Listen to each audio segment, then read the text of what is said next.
వాణి ప్రేక్షకులకు శుభాభివందనములు.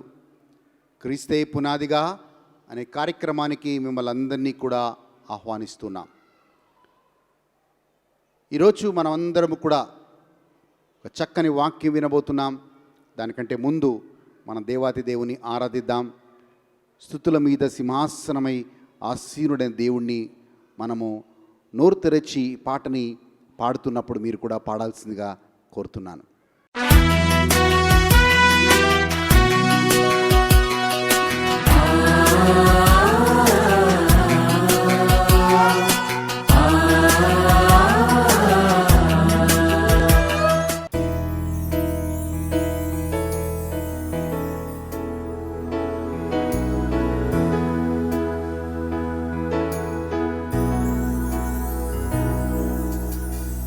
నీతో ఉంటే జీవితం వేదనైన రంగుల పయనం, నీతో ఉంటే జీవితం బాటేదైన పువ్వుల కుసుమం, నీతో ఉంటే జీవితం వేదనైన రంగుల పయనం, నీతో ఉంటే జీవితం బాటేదైన పువ్వుల కుసుమం.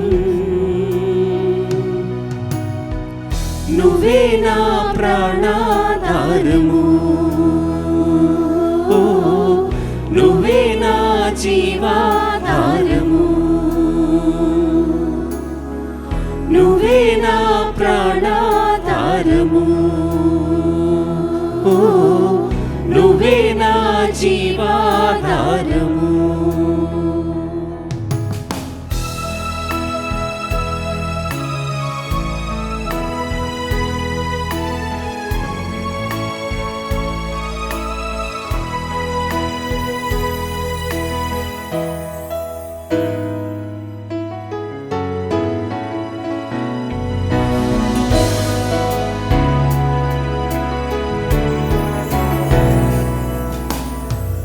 నువ్వే లేకపోతే నేను జీవించలేను, నువ్వే లేకపోతే నేను బ్రతుకలేను, నువ్వే లేకపోతే నేను ఊహించలేను, నువ్వే లేకపోతే నేను లేనే లేను, నువ్వే లేకపోతే నేను జీవించలేను, నువ్వే లేకపోతే నేను బ్రతుకలేను, నువ్వే లేకపోతే నేను ఊహించలేను, నువ్వే లేకపోతే నేను లేనే లేను.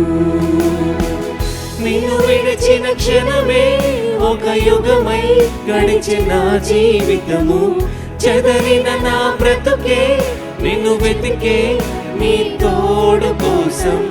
నిన్ను విడిచిన క్షణమే ఒక యుగమై గడిచిన నా జీవితము, చెదరిన నా బ్రతుకే నిన్ను వెతికే నీ తోడు కోసం. నువ్వే నా ప్రాణాధారము, ఓ నువ్వే నా జీవాధారము, నువ్వే నా ప్రాణాధారము, నువ్వే నా జీవాధారము.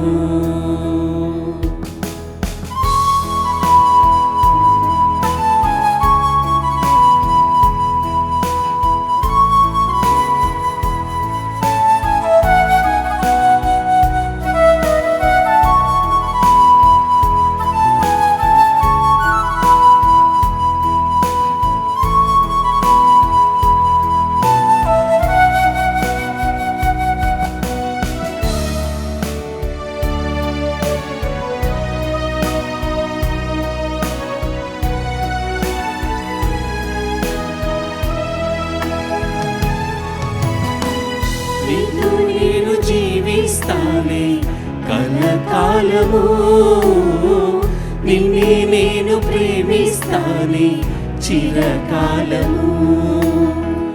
లోకంలోనే నిన్నో వెతికా అంతా శూన్యము, చివరికి నువ్వే నిలిచావే సదాకాలము.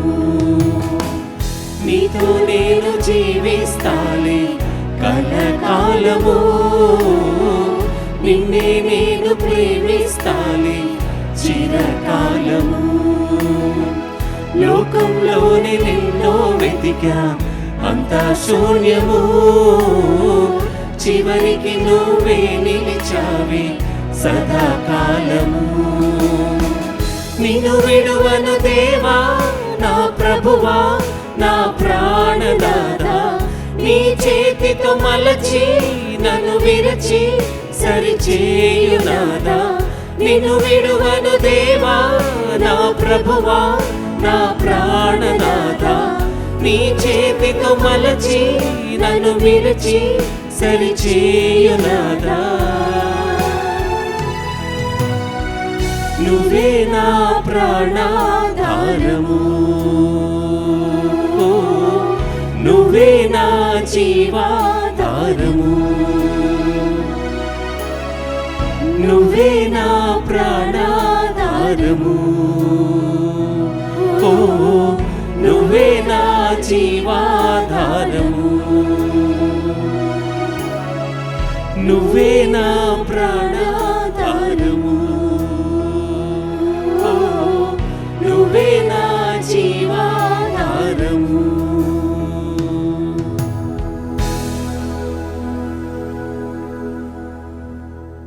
తలలు వంచి ప్రార్థన చేసుకుందాం. మమ్మల్ని మికిలిగా ప్రేమించు మా తండ్రి, సర్వాధికారివి, సర్వమునకు మూలమైన కర్తవు ప్రభా, ఈ రోజుని బట్టి ఈ సమయాన్ని బట్టి వందనాలు చెప్తున్నాం. ఈ వాక్యం ద్వారా మాతో మాట్లాడమని యేసు నామములో అడుగుచున్నాము మా తండ్రి. Amen, amen.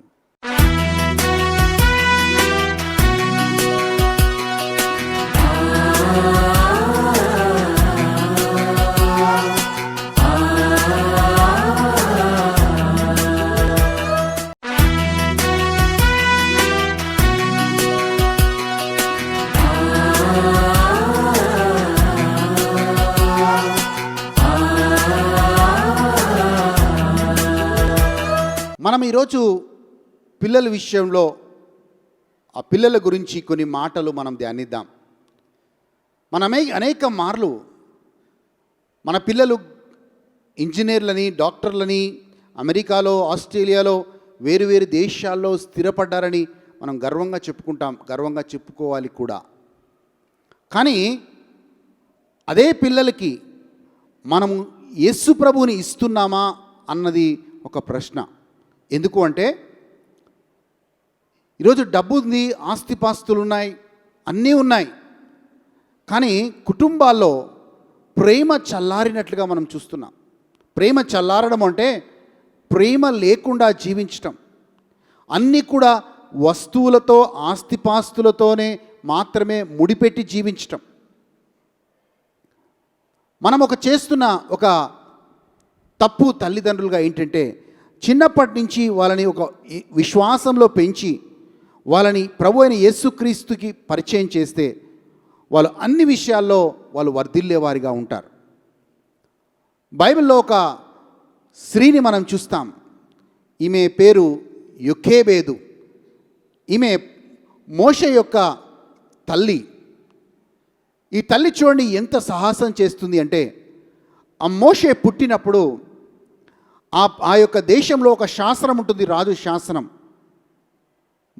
3 నెలల కంటే కింద చిన్నపిల్లలందరూ, మగపిల్లలందరినీ కూడా చంపేయాలని ఒక శాసనం ఉంది. ఎవరు కూడా బ్రతకకూడదు. ప్రత్యేకంగా ఇజ్రాయెల్లో, హెబ్రీల్లో పుట్టిన మగ శిశువులు ఎవరు కూడా బ్రతకకూడదు, వాళ్ళని చంపేయాలి అన్నది ఒక శాసనం ఉంది. కానీ బైబిల్ చెప్తుంది, హీబ్రూలకు రాసిన లేఖ 11వ అధ్యాయం 23వ వచనంలో, రాజు శాసనం ఉన్నప్పటికీ తల్లిదండ్రులు విశ్వాసము చేత మోషేని పెంచారు, కాపాడారు అన్న మాట చదువుతాం. చూడండి, ఒకవైపు దేవుని శాసనం, ఒకవైపు రాజు యొక్క శాసనం ఉంది, కానీ ఇంకోవైపు తల్లి తన విశ్వాసంతో తనకు పుట్టిన బిడ్డ అయిన మోషేని కాపాడింది. ఆ పుట్టిన తర్వాత ఒక జమ్ముతో ఒక చిన్న పెట్టెను చేసి ఆ పెట్టెని నైలు నదిలో వదిలిపెడుతూ ఉంది. ఆ జమ్ము పెట్టె వెళ్ళి ఫరో కుమార్తె దగ్గరికి వెళ్ళింది. ఆ ఫరో కుమార్తె దగ్గరికి వెళ్ళడం, ఆ కుమార్తె ఆ యొక్క సుందరంగా ఉన్న ఆ బాలుడిని తీసుకోవడం ఆమె దూరం నుంచి చూసింది. ఆమె చూసి ఆ తల్లి మళ్ళీ ఆ ఫరో ఇంట్లోకి వెళ్ళి ఆ తన సొంత కుమారుడికే అంటే మోషేకే ఆమెనే పాలిచ్చి మళ్ళీ ఆమెను పెంచుతూ ఉంది. మోషే ఐగుప్తులో పెరిగినా కానీ హీబ్రూ విలువలో హేబ్రీయుడుగా, ఇజ్రాయేలీయుడుగా, విశ్వాసంలో దేవుని యందు భయభక్తుల్లో పెరిగాడు. అందుకే ఒక స్థాయి, ఒక స్థితి వచ్చినా కానీ మోషే ఐగుప్తులో వాళ్ళ పద్ధతుల్లో, వాళ్ళ ఆచారంలో ఉండదలుచుకోలేదు. ఎందుకంటే మోషే ఇజ్రాయేలీయుడు, ఆయన హెబ్రీయుడు అనే సంగతిని మర్చిపోలేదు. ఆయన యెహోవా దేవుని ఆరాధించడం ఆయన మర్చిపోలేదు. ఎందుకంటే తల్లి ఆమెకున్న విశ్వాసాన్ని మోషేకి పంచినట్లుగా మనం చూస్తున్నాం. తల్లిదండ్రులు పిల్లలకి మంచి భవిష్యత్తుని ఇవ్వడంతో పాటు, మంచి భవిష్యత్తు కోసం చదివించడంతో పాటు తల్లిదండ్రులు విశ్వాసాన్ని పంచేవారిగా కూడా ఉండాలి అనే విషయాన్ని జ్ఞాపకం చేస్తున్నాను. ఆ విశ్వాసాన్ని మోషేకి పంచింది కాబట్టే బైబిల్ చెప్తుంది, హీబ్రులకు రాసిన లేఖ 11వ అధ్యాయం 24వ వచనంలో, ఆయన ఐగుప్తులో ఉన్న సకల భోగాలను వదిలిపెట్టి తన ప్రజలతో శ్రమపడటానికి మోషే నిర్ణయించుకున్నాడు అనే మాటను చదువుతాం. ఐగుప్తులో విద్యాబుద్ధులు నేర్చుకున్నాడు మోషే. ఐగుప్తులో సకల భోగాలు మోషేకున్నాయి. ఫరో ఆ కుమార్తెకి కొడుకుగా మోషే పెరిగాడు. ఒక రాజమహల్లో ఉన్నాడు. కానీ అవన్నిటినీ పక్కకి పెట్టి తల్లి ఇచ్చిన పంచిన ఆ విశ్వాసం కోసం ఆ భోగాలన్నీ వదిలిపెట్టి తన ప్రజలతో అంటే ఇజ్రాయిల్ల కోసం పోరాటానికి మోషే నిర్ణయం తీసుకున్నాడు. ఆ నిర్ణయం తీసుకున్నాడు కనుకనే దేవుడు మోషేని ఎన్నుకున్నాడు. ఆ నిర్ణయం తీసుకున్నాడు కనుకనే దేవుడు ఇజ్రాయెల్ ప్రజలు నడిపించడానికి మోషేని ఏర్పాటు చేసుకున్నాడు. మోషేని ఏర్పాటు చేసుకున్నాడు కనుకనే మోషే ద్వారా దేవుడు గొప్ప అద్భుతాలు చేయగలిగాడు. చూడండి, తల్లి పంచిన చిన్న విశ్వాసం, తల్లి చూపించిన చిన్న విశ్వాసం మోషేని ఎంత ఉన్నత స్థాయికి తీసుకొని వెళ్ళిందో. అంతేకాదు, మోషే తల్లికి 3 బిడ్డలు, మోషే, అహరోను, ఇంకా మిరియం. ఈ 3 బిడ్డలు కూడా దేవుని సేవలో ఆమె కొనసాగే విధంగా విశ్వాసాన్ని పంచింది. అహరోను యాజకుడిగా కొనసాగాడు. మిరియం ఒక ప్రవక్తినిగా కొనసాగింది.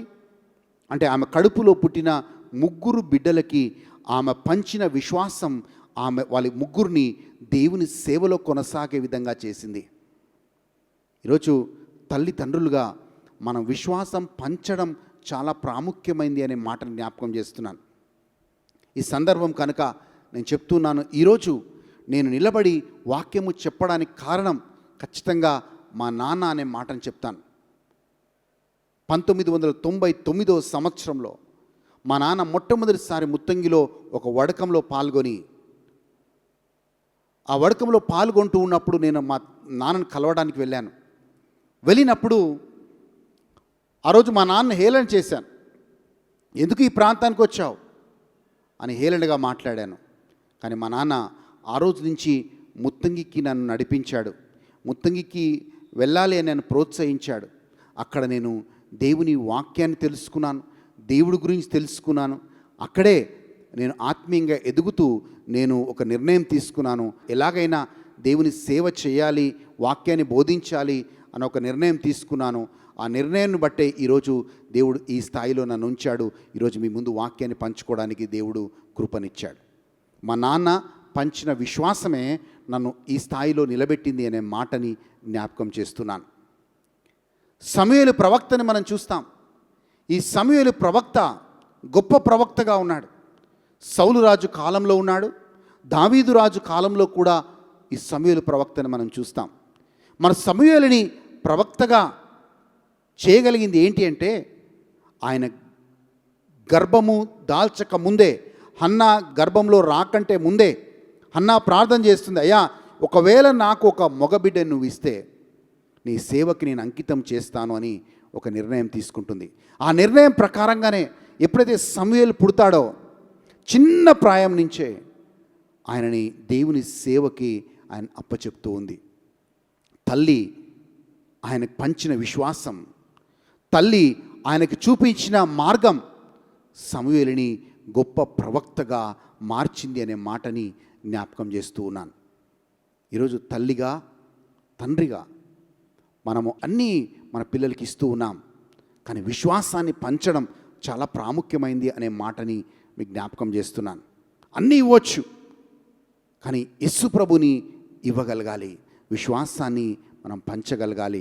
వాళ్ళు కూడా మనలాగే విశ్వాసంలో ఎదుగుతారు. ఈరోజు మనం ఏమై ఉన్నామో కేవలం దేవుని కృప వలనే అయి ఉన్నాం. ఈరోజు మనం కలిగిన మన కుటుంబాలు అనేక మేలులు జరిగాయి, ఆ మేలులు దేవుడి వల్లనే జరిగాయి. మరి ఆ దేవుణ్ణి ఖచ్చితంగా మనం పిల్లలకి పరిచయం చేసేవాడిగా ఉండాలి, పిల్లలకి ఆ విశ్వాసాన్ని పంచేవారిగా ఉండాలి. ఏలీని చూస్తే బైబిల్లో ఏలీ ఒక యాజకుడుగా ఉన్నాడు, కానీ యాజకుడుగా ఉన్న ఏలీ తన పిల్లల్ని దేవుడి పట్ల భయభక్తుల్లో పెంచలేకపోయాడు. అందుకే ఏలీ కుమారుల గురించి బైబిల్లో ఇలా రాయబడి ఉంటుంది, ఏలీ పిల్లలు పరమ దుర్మార్గులు, భక్తిహీనులు, పాపము చేసేవాళ్ళు. అందుకే దేవుడు ఒక నిర్ణయం తీసుకుంటాడు, ఆ పిల్లల్ని నాశనం చేయాలి అని ఒక నిర్ణయం దేవుడు తీసుకుంటాడు. జాగ్రత్తగా 1 సామ్యుయేలు గ్రంథం 2వ అధ్యాయం 3వ అధ్యాయం చదవండి, మీకు చాలా మంచిగా అర్థమవుతుంది. ఒకవైపేమో ఏలీ యాజకుడు, ఇంకోవైపేమో ఆయన పిల్లలు దుర్మార్గులైపోయిరి. ఎందుకు దుర్మార్గులైపోయారంటే ఈయనకున్న విశ్వాసాన్ని పిల్లలకి పంచలేకపోయాడు, పిల్లల్ని ఆ విశ్వాస మార్గంలో నడపలేకపోయాడు. కనుక ఆ పిల్లలిద్దరూ కూడా, ఏలీ కడి ఇద్దరు కుమారులు ఫిలిష్తీయుల యుద్ధంలో చనిపోతున్నారు. ఆ వార్త విన్న ఏలీ వెనకాకి కుర్చీలో కూర్చొని వెనకాలకి పడిపోయి ఏలీ కూడా చనిపోతున్నాడు. ఏలీ ఇద్దరు కోడళ్ళు విధవరాళ్ళు అయిపోయారు. చూడండి, ఈరోజు మనకి డబ్బుతో పాటు, ఆస్తిపాస్తులతో పాటు, మంచి ఉద్యోగంతో పాటు మనకి దేవుని కృప కావాలి, మనము దేవుని యొక్క సంరక్షణ కావాలి, మనకు దేవుని యొక్క ఆశీర్వాదం కావాలి. అది కావాలి అంటే ఖచ్చితంగా మన పిల్లలకి విశ్వాసాన్ని పంచేవారిగా ఉండాలి అనే మాటని జ్ఞాపకం చేస్తున్నాను. యేసు ప్రభుని, మరియ తల్లి, యోసేపులు వీళ్ళు నజరేత్లో సుమారు 30 సంవత్సరాలు యేసు ప్రభు నజరేత్లో ఉన్నాడు. ఆ చిన్న ప్రాయం నుంచే యేసు ప్రభు విశ్వాసాన్ని పొందుకున్నాడు తల్లిదండ్రుల ద్వారా. ఆ పొందుకున్న మన ప్రభు అయిన యేసుక్రీస్తు 8 సంవత్సరాల వయసులో ఆ యొక్క సమాజ మందిరంలో కూర్చుని వాళ్ళందరితో వాక్యం గురించి మాట్లాడుతూ ఉన్నాడు. చూడండి, 8 సంవత్సరాల వయసులోనే యేసు ప్రభు ఆ యొక్క ఫరిసీయులతో ఆ సమాజ మందిరంలో వాక్యాన్ని మాట్లాడగలుగుతున్నాడు. వాళ్ళతో వాక్యం గురించి వాళ్ళందరితో మాట్లాడి బలపరుస్తున్నాడు యేసయ్య. మరి ఆ చిన్న ప్రాయంలో యేసు ప్రభు ఎలా వాక్యాన్ని వాళ్ళతో పంచుకోగలిగాడు అంటే తల్లి, తండ్రి వాళ్ళకున్న విశ్వాసాన్ని యేసు ప్రభుకి పంచారు అనే మాటని జ్ఞాపకం చేస్తున్నాను. సో మరియ తల్లి యేసు ప్రభుకి విశ్వాసాన్ని పంచినట్లుగా, హన్నా సమూయేలుకి విశ్వాసం పంచినట్లుగా, యోకేబేదు మోషేకి, అహరోన్కి, మిరియంకి విశ్వాసాన్ని పంచినట్లుగా ఈరోజు మనం కూడా మన పిల్లలకి విశ్వాసాన్ని పంచుదాం. వాళ్ళు కూడా దేవుని సేవలో ఈ లోకంలో వర్ధిల్లి దేవుని కాపుదల, దేవుని భద్రతని కలిగి ఉండి, దేవుని ఆశీర్వాదాన్ని కలిగి ఉండి వాళ్ళు దీర్ఘాయుష్మంతులై వాళ్ళు జీవిస్తూ అన్ని విషయాల్లో వర్ధిల్లేవారిగా ఉందురుగాక.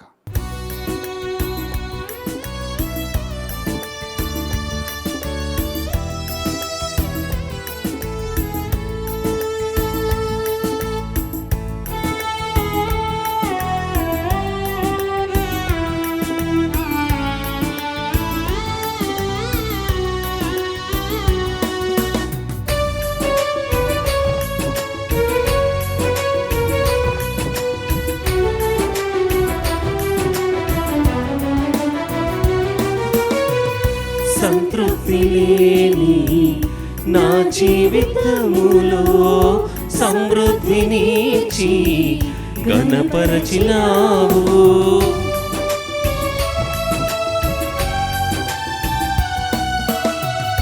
సంతృప్తి లేని నా జీవితములో సమృద్ధినిచ్చి ఘనపరచినావు. నా మురికి జీవితాన్ని ముత్యముగా మార్చి, నా మురికి జీవితాన్ని ముత్యముగా మార్చి, చిరునవ్వుతో నింపిన యేసయ్యా, చిరునవ్వుతో నింపిన యేసయ్యా. ఆరాధన ఆరాధన ఆరాధన నీకే, ఆరాధన ఆరాధన ఆరాధన నీకే, ఆరాధన ఆరాధన ఆరాధన నీకే, ఆరాధన ఆరాధన ఆరాధన నీకే. నా కనుల వెంబడి కన్నీరు రానీయక, నా ముఖములో దుఃఖమే ఉండనీయక, చిరునవ్వుతో నింపిన యేసయ్యా, చిరునవ్వుతో నింపిన యేసయ్యా.